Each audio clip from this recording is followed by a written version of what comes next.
Welcome back to Only Talk Sports, where we talk sports every single day, or at least we try to. I'm Jeffrey, and subscribe to the channel if you like sports content. Hit that notification bell so you never miss another video. Now, you got week 4 in college football is coming up, and I got a preview and prediction. The first game is another under-the-radar game involving Indiana. They're on the road at Cincinnati. Now, last year, everybody remembers this game as the game Cincinnati, if they beat Notre Dame and Indiana in the non-conference and they won out, they were going to probably make the college football playoff, which they did. But Indiana was winning this game, if you can remember, and it looked like Indiana was going to win, and then Micah McFadden got a targeting call, and then they ejected him, which I don't think it was targeting, but that's beside the point. And Cincinnati won, and they won by 14, 38-24, I think the score was.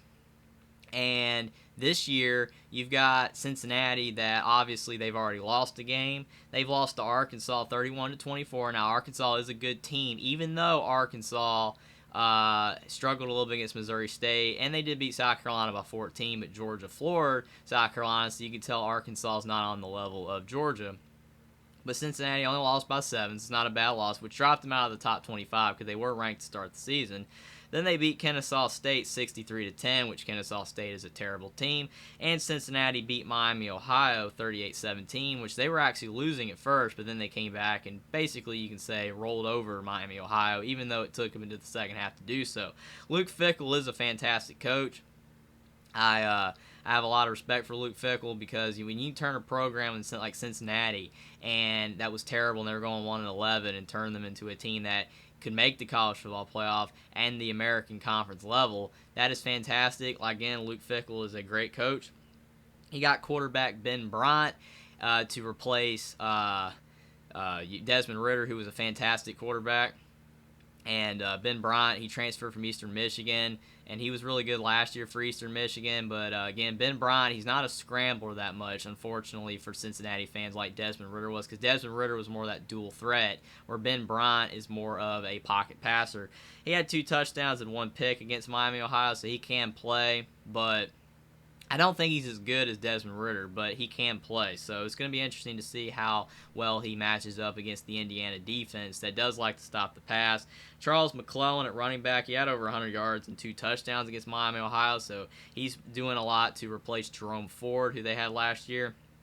Wide receivers Tyler Scott and wide receiver Trey Tucker both had over 100 yards. Scott had a touchdown against Miami, Ohio, so that was both good performances for their top 2 wideouts. And on the defensive side of the ball, linebacker Ivan Pace Jr., he had 5 tackles. Cornerback Arquan Bush had an interception, and defensive lineman Jabari Taylor had a tackle against Miami, Ohio. Now, they don't have Sauce Gardner on the defense anymore, but Cincinnati's still a very talented team. They brought in some transfers, and Luke Fickell has really recruited well for a team that's not in the Power 5, even though Cincinnati is about to join the Big 12. Now, on the Indiana side, this is where things get interesting, because Indiana is a team that they went 2-10 last year. They collapsed after the Cincinnati game, but Indiana this year is 3-0, and they have wins over Illinois in a close win. They beat Idaho, and they've beaten Western Kentucky in overtime last week, 33-30. And Indiana has gotten by, and they're 3-0. No one's expecting them to win this game. They're an underdog by about 10 points, and this is the kind of game that Tom Allen, the head coach of Indiana, loves. And Tom Allen has always helped Indiana out with the underdog mantra to get his team ready to play, because when nobody thinks that they're good, that's when Indiana plays better. When Indiana was favored like they were last year and then everything fell apart, they're not as good.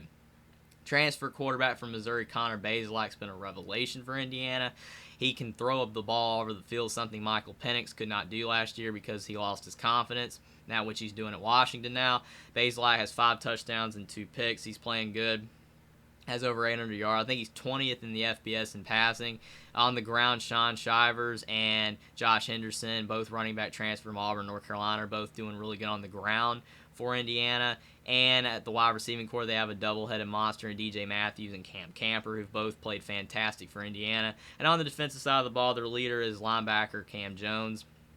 and they have a good corner in Tywone Mullen and a good defensive lineman in Ladarius Cox. They have tons of talent on defense. Actually, Tom Allen's calling the plays on defense, which is really helping them out because last year their defensive coordinator just did not do that good for Indiana, and they struggled, especially once the injury started to mount. But Indiana has talent on this team.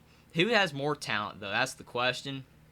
I'd probably have to say Cincinnati by a little bit, but the talent is not as wide as people would lead you to believe. Indiana did really well in the transfer portal, and Indiana had the top recruiting class in the country. Deshaun McCall is a true freshman defensive guy that has been very good for Indiana. I call him a defensive guy because he can basically play multiple positions, and that has been good news for Indiana because they have not had a versatile player like that. Cincinnati, again, they bring back some experience. They don't have all the talented NFL players that they had last year, but they still have a lot of talent on the field. But I think the biggest key to this game, though, is that this game is on the road at Cincinnati. It's a sold-out crowd. If this game was at Indiana, I'd probably pick Indiana to win. But since this game is at Cincinnati, I don't think Indiana's going to win because they haven't had a road game yet. And even though they're 3-0 and they can play and they're passing the ball over the field, I just don't think that Indiana's going to be able to go on the road in their first road game of the season and beat a team that's probably on their level and maybe a little bit better in Cincinnati. So I got Cincinnati winning this game 35-28. I think it could go either way. I think Indiana could win this game, but I think Cincinnati's home field advantage, Luke Fickell is head coach, and maybe a little bit more of a talented roster in Indiana. And plus, Cincinnati's already had a road game against a better team than Indiana. I think they're going to be ready for Indiana, and they're going to win 35-28.